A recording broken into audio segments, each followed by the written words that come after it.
Shalom Bapak Ibu Saudara-saudara sekalian, senang sekali hari ini kita bisa sama-sama berjumpa kembali dalam Bible Study CK7 Online. Kiranya hari ini kita bisa sama-sama belajar dari apa yang disampaikan oleh firman Tuhan dari Yeremia 27 melanjutkan ayat yang kemarin. Hari ini ada sebuah hal yang menarik saudara-saudara, karena Tuhan gak cuma berpesan, tapi ada hal-hal simbolik yang Tuhan nyatakan melalui Nabi Yeremia. Nah sebelumnya saudara-saudara, mari kita siapkan hati kita datang ke hadapan Tuhan untuk bisa memuji dan menyembah Tuhan. Kira para layase, haleluya, sebab Kau baik Tuhan, bahwasanya untuk selama-lamanya kasih setia-Mu. Kira para layase,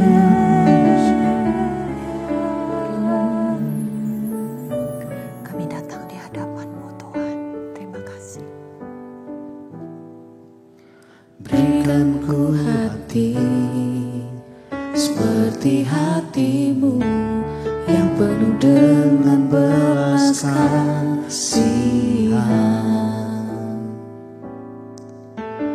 Berikan ku mata seperti mata-Mu, memandang tua yang di sekelilingku. Berikan ku hati seperti hati-Mu yang penuh dengan belas kasihan. Berikan ku mata seperti mata-Mu, memandang tua yang di sekelilingku. Berikan ku tangan-Mu untuk melakukan tugasku. Berikan ku kaki-Mu melangkah dalam rencana-Mu. Berikan ku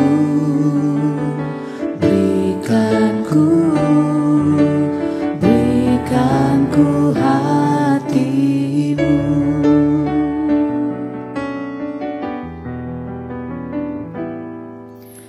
Berikan ku hati seperti hati-Mu yang penuh dengan belas kasihan.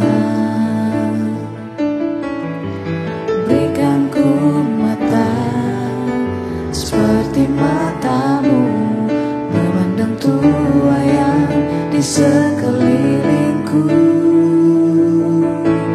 Berikan ku tangan-Mu untuk melakukan tugasku. Berikan ku kaki-Mu melangkah dalam rencana-Mu. Berikan ku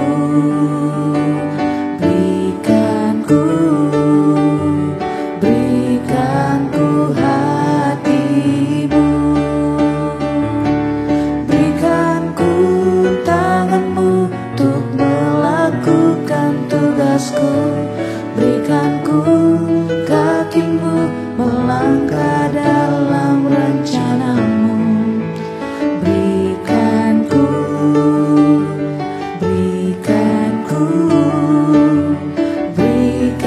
ku hati-Mu.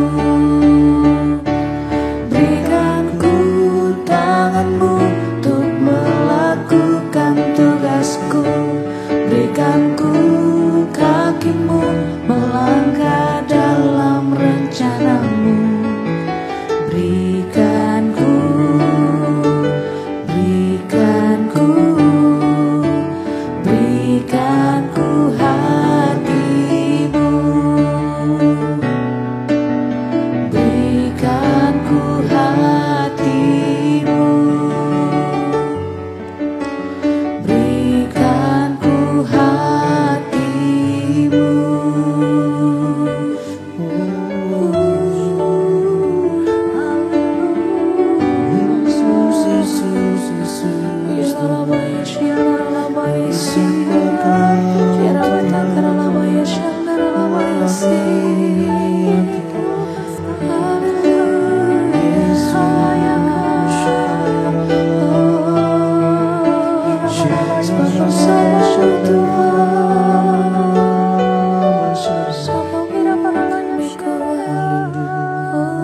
bersamaku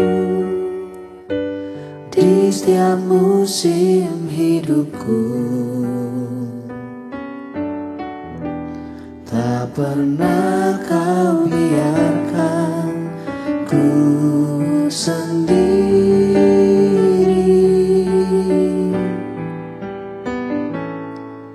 Kekuatan di jiwaku adalah bersamamu. Tak pernah ku ragukan kasih-Mu.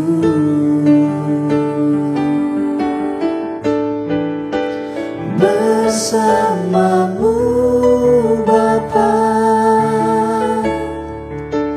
ku lewati semua perkenanan-Mu yang teguhkan hatiku. Engkau yang bertindak, memberi pertolongan. Anugerah-Mu besar melimpah bagiku.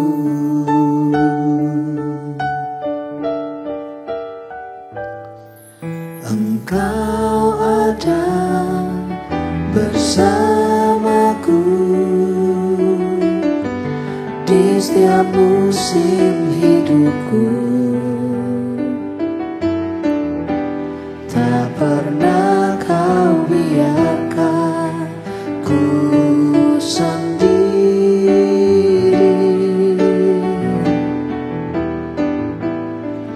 Kekuatan di jiwaku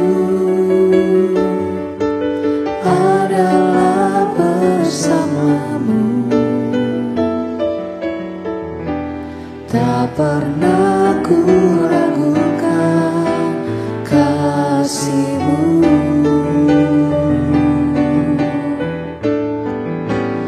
Bersama-Mu Bapa, ku lewati semua perkenanan-Mu yang teguhkan hatiku. Engkau yang bertindak, memberi pertolongan.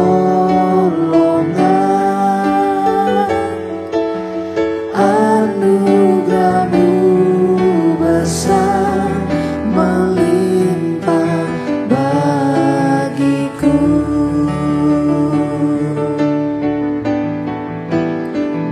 Bersama-Mu Bapa,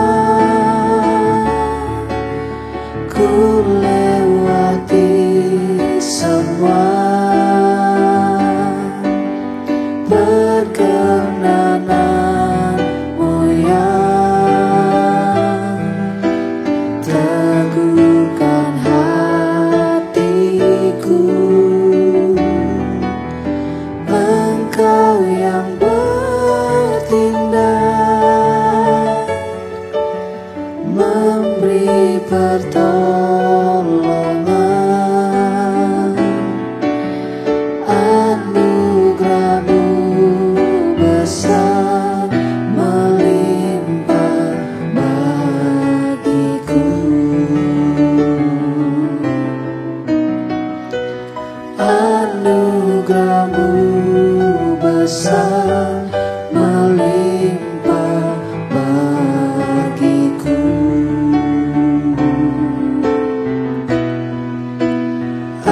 Anugerah-Mu besar melimpah bagiku.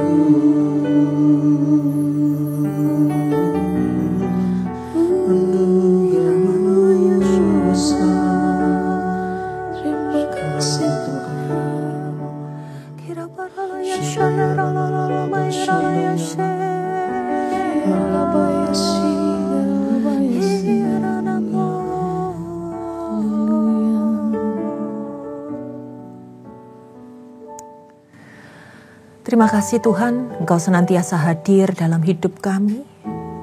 Penyertaan-Mu sempurna ya Bapa. Apapun fase atau masa kehidupan kami hari ini, kami percaya Allah turut bekerja di dalamnya ya Tuhan untuk mendatangkan kebaikan. Karena kami percaya di dalam keadaan baik maupun di dalam keadaan yang tidak baik, kami bisa melihat bagaimana Tuhan memberikan yang terbaik buat setiap kami. Kau dapati ya Tuhan, setiap kami hari ini ya Tuhan, dengan hati yang benar-benar berharap untuk kami bisa menerima pengertian-pengertian yang baru, sebuah pewahyuan yang baru, bagaimana ketika hal yang buruk terjadi di dalam kehidupan umat-Mu Tuhan, Engkau sedang bekerja, Engkau sedang mengubahkan dan membentuk setiap kami. Berbicaralah ya Tuhan, Roh Kudus yang menaungi hati setiap kami, dan kami percaya ya Tuhan, ini akan menjadi berkat buat hidup kami. Hanya di dalam nama Tuhan Yesus, setiap yang percaya katakan amin. Oke saudara-saudara, hari ini kita sampai di Yeremia yang ke-27, menyampaikan bahwa sebuah pesan perintah Tuhan yang disampaikan oleh Nabi Yeremia kepada tiga peran ya saudara-saudara. Yang pertama kepada raja bangsa lain. Jadi raja-raja ini bersekutu dengan Raja Sedekia, raja bangsa Yehuda waktu itu. Dan kemudian pesan khusus yang Tuhan mau sampaikan kepada Raja Sedekia sendiri sebagai pemimpin orang-orang Yehuda. Dan kemudian yang ketiga kepada para imam yang bertugas pada masa pemerintahan itu, bagaimana Tuhan menyampaikan segala sesuatu yang masih tersisa, perabot-perabot yang ada di bait suci, nantinya akan diangkut semua ke negeri Babel. Nah, saat itu saudara-saudara, Raja Sedekia ini bersama bangsa-bangsa lain ingin berusaha memberontak dan melawan Raja Babel. Tapi sementara itu, Tuhan mau pakai kekuasaan Babel untuk membuat mereka menundukkan diri, untuk memproses mereka supaya segala sesuatu yang Tuhan mau itu jadi dalam kehidupan mereka. Sehingga Tuhan memakai simbol yang tadi saya sampaikan, bahwa Yeremia ini selain dia sebagai penyampai firman Tuhan, pesan Tuhan, dia sendiri juga sebagai orang yang turut menanggung, turut menderita. Di dalam kehidupannya Yeremia juga ikut meratap. Dia melihat apa yang gak benar, dia tahu apa yang benar. Tapi di sana dia menjadi perantara, saudara-saudara. Nah, kita akan lihat bersama-sama di dalam Yeremia 27 ini, kita baca di ayat yang pertama. Pada permulaan pemerintahan Sedekia anak Yosia Raja Yehuda, datanglah firman ini dari Tuhan kepada Yeremia.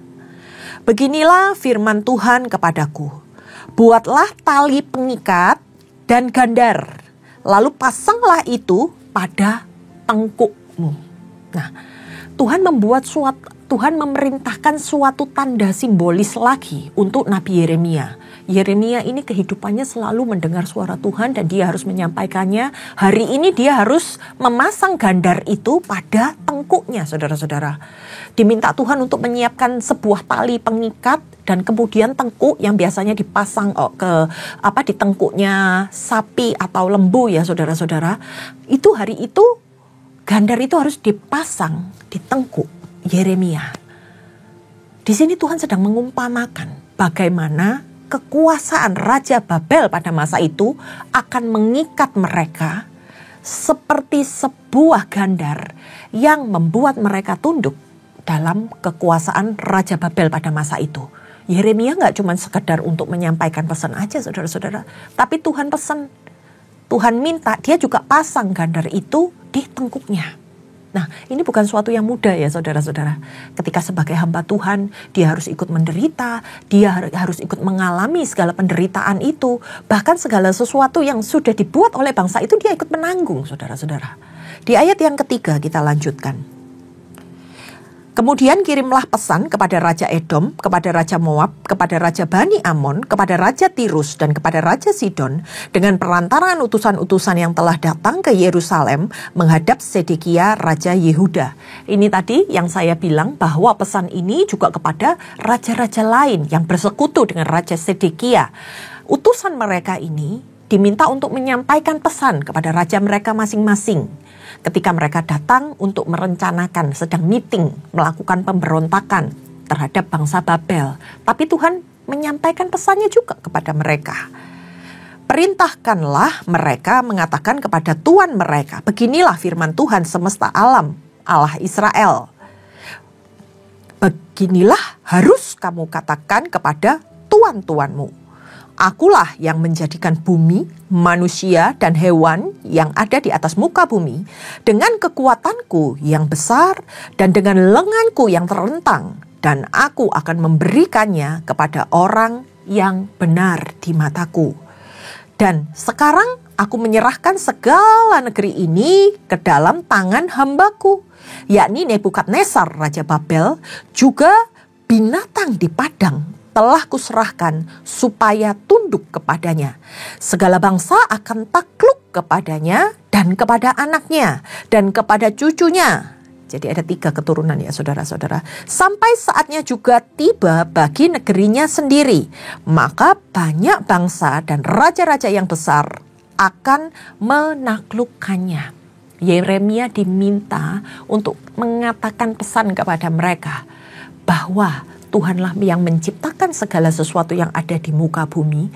Dan Tuhanlah yang berkuasa atas kita semua. Nah dikatakan lenganku terentang, itu menunjukkan apa? Tuhan mau menyampaikan kedaulatan, kekuasaan Tuhan secara penuh ada di dalam genggaman tangannya. Dia sebagai Allah yang bisa menghukum, tapi dia juga bisa membebaskan. Dalam artian segala kuasa ada di dalam tangan Tuhan. Dikatakan Tuhan akan menyerahkan seluruh negeri ini ke tangan Raja Nebukadnezar, Raja Babel, beserta anaknya, cucunya. Nah dari perkataan Tuhan ini berarti masa yang lumayan panjang. Bangsa ini akan takluk kepada Raja Babel. Dikatakan aku akan menyerahkan segala sesuatu kepada hambaku. Apakah Tuhan berkenan atas Raja Nebukadnezar? Bukan seperti itu saudara-saudara. Tapi Tuhan sedang mengajarkan segala sesuatu yang Tuhan mau. Tuhan bisa pakai siapa saja. Tuhan bisa pakai Raja Nebukadnezar ini untuk menundukkan, untuk mengubahkan kedegilan hati bangsa Israel. Sehingga Tuhan tunjuk, Tuhan pilih Raja Nebukadnezar ini. Di ayat yang selanjutnya, di ayat yang ke-8. Tetapi bangsa dan kerajaan yang tidak mau takluk kepada Nebukadnezar Raja Babel dan yang tidak mau menyerahkan tengkuknya di bawah kuk Raja Babel, maka bangsa itu akan kuhukum dengan pedang, kelaparan, dan penyakit sampar. Demikianlah firman Tuhan. Sampai mereka kuserahkan ke dalam tangannya. Mengenai kamu, janganlah kamu mendengarkan nabi-nabimu, juru-juru tenungmu, juru-juru mimpimu, tukang-tukang ramalmu, dan tukang-tukang sihirmu yang berkata kepadamu, janganlah kamu mau takluk kepada Raja Babel.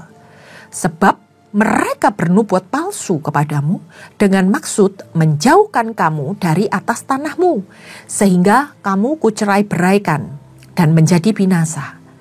Tetapi bangsa yang mau menaruh tengkuknya ke bawah kuk Raja Babel dan yang takluk kepadanya, maka mereka akan kubiarkan di atas tanahnya. Demikianlah firman Tuhan, dan mereka akan mengolahnya dan diam di sana. Ini sesuatu yang sulit ya saudara-saudara kalau kita lihat ya, kalau kita pandang ya saudara-saudara. Bagaimana di ayat yang ke-8 ini Tuhan itu sebenarnya tahu sulit untuk menundukkan mereka.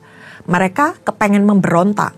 Bahkan mereka juga tidak mau tunduk akan hukuman Tuhan. Mereka gak mau nurut. Tapi Tuhan mau paksa mereka. Supaya sampai mereka melakukan apa yang Tuhan mau. Dan mereka dilarang untuk mendengar perkataan nabi-nabi lain. Nabi-nabi palsu. Ataupun tukang ramal yang ada pada masa itu. Perhatikan saudara-saudara. Di zaman ini pun banyak orang-orang yang lebih suka mendengar pesan-pesan yang nyaman, pesan-pesan yang bisa menyenangkan telinga mereka, pesan-pesan yang baik, sehingga mereka mencari nabi-nabi palsu, tukang-tukang ramal, dan mereka percaya kepada mereka. Sementara yang benar, yang menjadi peraturan Tuhan, yang menjadi perintah-perintah Tuhan, gak mau mereka lakukan. Ini membuktikan kedegilan hati mereka. Tuhan sudah melarang mereka. Jangan kamu cari alternatif lain. Nah, manusia ini seringnya seperti itu ya saudara-saudara. Ketika dia mendapatkan sesuatu yang tidak sesuai dengan keinginannya, maka mereka akan mencari sebuah alternatif lain. Nah, disampaikan sama Tuhan segala sesuatu yang akan dia lakukan dan pasti efeknya Tuhan sudah jelaskan. Untuk itu Tuhan bilang, kamu tidak boleh menanyakan hal ini kepada yang akan berkata lain, yang menyampaikan kata-kata palsu, yang akan membuat mereka nggak melakukan apa yang Tuhan mau. Nah, buat bangsa-bangsa yang mau tunduk dalam kekuasaan Raja Babel, mereka mungkin akan mengalami penderitaan, tapi dikatakan mereka akan diselamatkan oleh Tuhan. Jadi Tuhan sudah menjelaskan di sini apa yang harus mereka lakukan, dan Tuhan juga tahu apa yang akan mereka lakukan, dan Tuhan juga sudah memperingatkan buat kamu yang masih tetap mau melakukan perintahku, memang kamu akan menderita. Tapi Tuhan akan menyertai mereka. Selanjutnya di ayat yang ke-12 saudara-saudara. Kepada Sedekia, nah ini peringatan Tuhan, pesan Tuhan kepada Raja Yehuda waktu itu. Aku telah berbicara dengan cara yang sama, kataku, taruhlah tengkukmu. Jadi Sedekia pun juga diperintahkan untuk memakai kuk. Taruhlah tengkukmu ke bawah kuk Raja negeri Babel. Takluklah kepadanya dan kepada rakyatnya, maka kamu akan hidup. Itu pesan Tuhan. Mengapa engkau beserta rakyatmu harus mati oleh pedang, kelaparan, dan penyakit sampar seperti yang difirmankan Tuhan tentang bangsa-bangsa yang tidak mau takluk kepada Raja Babel itu? Kalau kamu gak mau takluk, kamu akan dibinasakan. Ini Tuhan sudah ingetin juga khusus kepada Sedekia. Janganlah mendengarkan perkataan nabi-nabi yang berkata kepadamu, janganlah kamu mau takluk kepada Raja Babel, sebab mereka bernubuat palsu kepadamu. Sebab aku tidak mengutus mereka. Tuhan gak mengutus nabi-nabi palsu ini. Sebab aku tidak mengutus mereka, demikianlah firman Tuhan. Tetapi mereka bernubuat palsu demi namaku, sehingga kamu kucerai-beraikan dan menjadi binasa bersama-sama dengan nabi-nabi yang bernubuat palsu itu. Ketika Raja Sedekia menuruti apa yang disampaikan oleh nabi-nabi palsu itu, maka dia akan semakin menderita. Tuhan akan membuat mereka tercerai-berai. Ini sudah diperingatkan oleh Tuhan. Nah, kemudian yang ketiga, pesan yang berbeda yang Tuhan sampaikan tapi kepada imam-imam dan seluruh rakyat Yehuda yang ada di sana. Perhatikan pesan Tuhan juga kepada imam-imam dan kepada seluruh rakyat itu. Aku berbicara, kataku. Beginilah firman Tuhan. Janganlah dengarkan perkataan nabi-nabimu yang bernubuat kepadamu. Sesungguhnya perkakas-perkakas rumah Tuhan tidak berapa lama lagi akan dibawa kembali dari Babel. Sebab mereka bernubuat palsu kepadamu. Janganlah kamu mendengarkan. Takluklah kepada Raja Babel, maka kamu akan hidup. Mengapa kota ini harus menjadi reruntuhan? Sudah diperingatkan sama Tuhan. Yang akan terjadi itu omongan Tuhan. Sedangkan yang menyenangkan telinga mereka bahwa pembebasan atau perkakas-perkakas akan segera dikembalikan ke bangsa Yehuda, itu hanya sekedar nubuatan palsu. Tuhan sudah ingetin ini saudara-saudara. Jika memang mereka itu nabi dan jika ada firman Tuhan pada mereka, baiklah mereka mendesak kepada Tuhan semesta alam supaya perkakas-perkakas yang masih tinggal di rumah Tuhan dan di dalam istana Raja Yehuda dan di Yerusalem itu jangan diangkut ke Babel. Nah, ini sebuah pesan yang berbeda yang disampaikan khusus untuk imam yang bertugas di bait suci dan juga untuk seluruh rakyat. Dikatakan bahwa perkakas-perkakas rumah Tuhan ini akan diangkut ke Babel. Dan mereka dilarang mendengarkan nubuatan palsu, walaupun itu yang sesuai dengan keinginan hati mereka. Tapi kali itu mereka harus percaya dengan Apa yang dikatakan Tuhan, mereka harus tunduk dan takluk di bawah pemerintahan Babel kalau mereka ingin diselamatkan oleh Tuhan.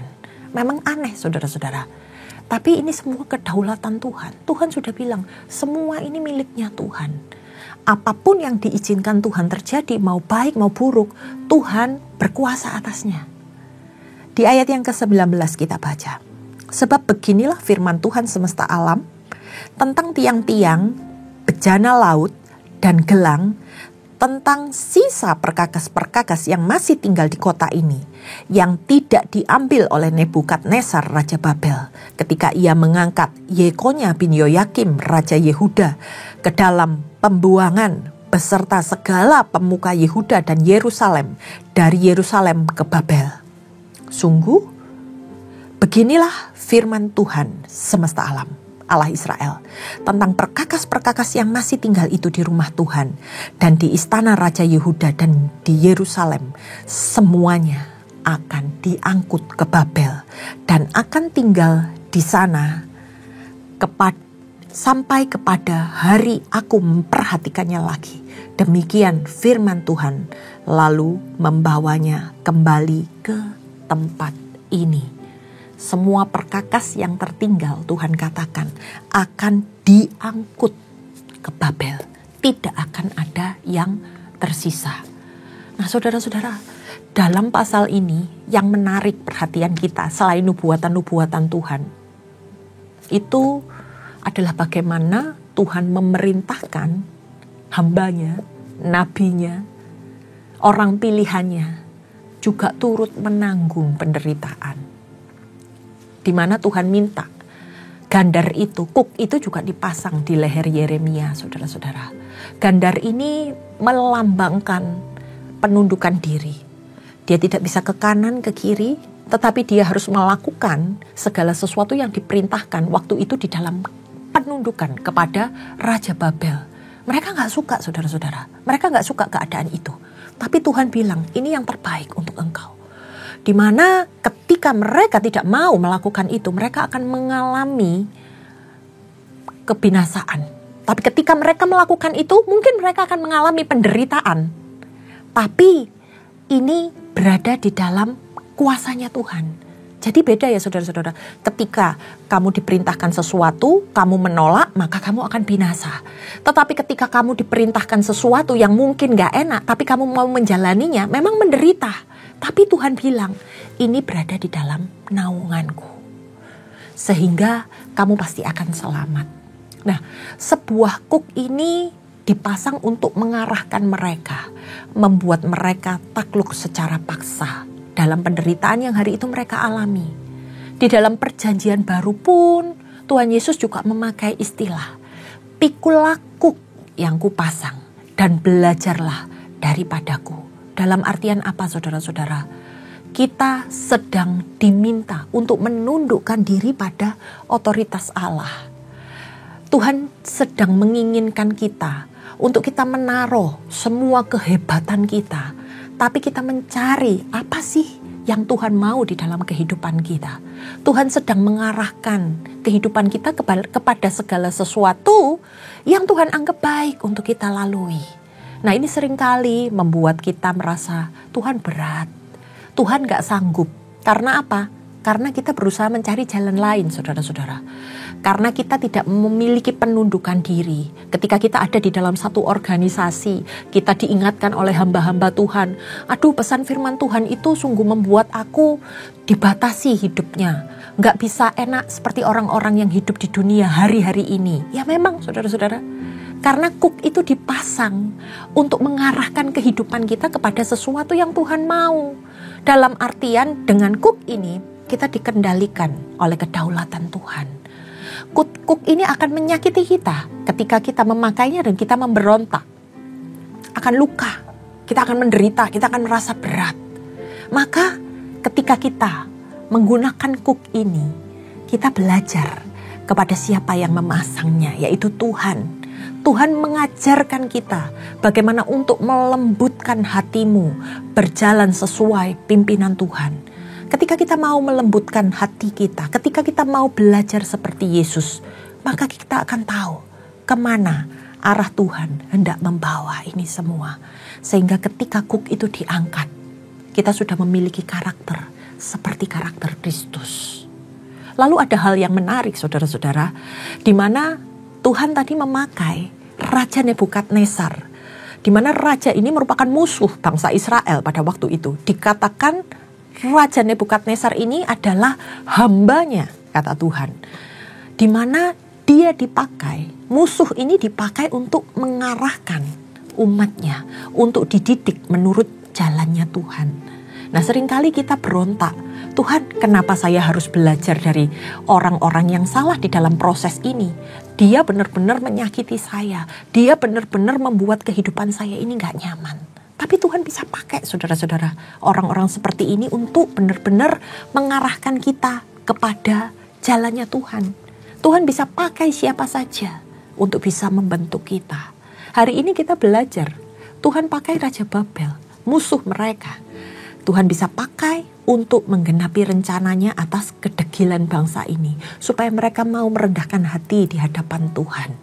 Dan ketika Raja Sedekia menaruh tengkuknya di bawah kuk Raja Babel, dikatakan dia akan hidup.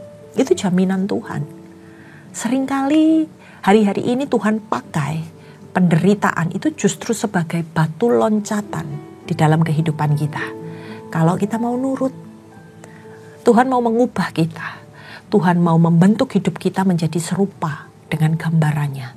Bahkan dikatakan hal-hal yang gak baik sekalipun yang diucapkan nabi-nabi atau peramal palsu, yang mungkin itu Anda sukai, sepertinya indah untuk didengar, tapi bukan sesuatu yang baik untuk kita lakukan. Malah bakal menjerumuskan hidup kita ke jalan yang salah. Hari ini saudara-saudara, ketika kita belajar pasal demi pasal, ayat demi ayat, ternyata firman Tuhan itu kaya saudara-saudara.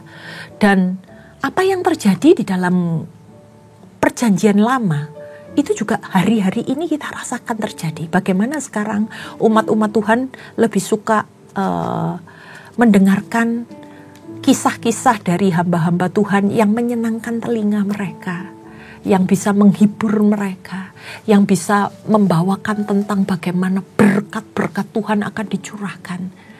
Tapi umat-umat Tuhan juga gak suka kalau diperingatkan tentang bagaimana mereka harus menjaga tingkah laku mereka, bagaimana mereka harus menjauhi dosa, bagaimana mereka harus menjaga kekudusan. Bukankah itu hal yang sama yang sedang kita hadapi hari-hari ini? Berubahlah sesuai dengan pembaharuan budimu. Ketika kita ada di dalam gereja yang benar, di dalam program-program yang baik, jadikanlah itu sebagai harta yang sedang Tuhan siapkan buat kehidupan kita untuk kekekalan. Mari saudara-saudara, saya ajak kita untuk doa supaya apa yang disampaikan oleh firman Tuhan ini bisa kita lakukan. Tuhan, kami tahu kelemahan kami tahu kami ini terbatas Tuhan. Ampuni kami Tuhan. Dan hari ini kami mau ya Tuhan, melakukan apa yang jadi bagian kami. Kalau kami sadari hari ini, kuk Tuhan terasa berat buat kami. Mari Engkau yang melembutkan hati kami. Biar kami mau menundukkan hati kami, hidup kami di dalam Engkau. Kami mau diubahkan Tuhan. Kami mau yang jadi di dalam kehidupan kami ini maunya Tuhan, bukan maunya kami. Ketika Tuhan taruh orang-orang yang ada di sekeliling kami mungkin untuk menyakiti kami menurut kami. Tapi kami tahu hari ini mereka baik untuk memproses kehidupan kami supaya kami semakin dekat dengan Tuhan dan kami berjalan di dalam kehendak Tuhan. Kami minta ampun Tuhan, dan kalau kami diingatkan hari ini, kami diperingatkan, kami dinasehati oleh Tuhan, biar itu bukan cuma kami dengar tetapi kami lakukan di dalam kehidupan kami. Kami mau Tuhan dipakai lebih lagi ya Tuhan, kami mau ya Tuhan memperlebar kerajaan-Mu di muka bumi ini ya Tuhan. Dan terima kasih Tuhan buat segala sesuatunya. Kami tahu kekuasaan-Mu dahsyat Tuhan, kedaulatan-Mu melimpah di dalam kehidupan kami. Mari arahkan hidup kami di dalam Engkau ya Bapa. Terima kasih ya Roh Kudus, Engkau menjamah setiap kami dan kami serahkan seluruhnya hanya di dalam nama Tuhan Yesus. Setiap yang percaya katakan amin. Terima kasih saudara-saudara sudah mendengarkan sharing hari ini di Bible Study. Tuhan Yesus memberkati.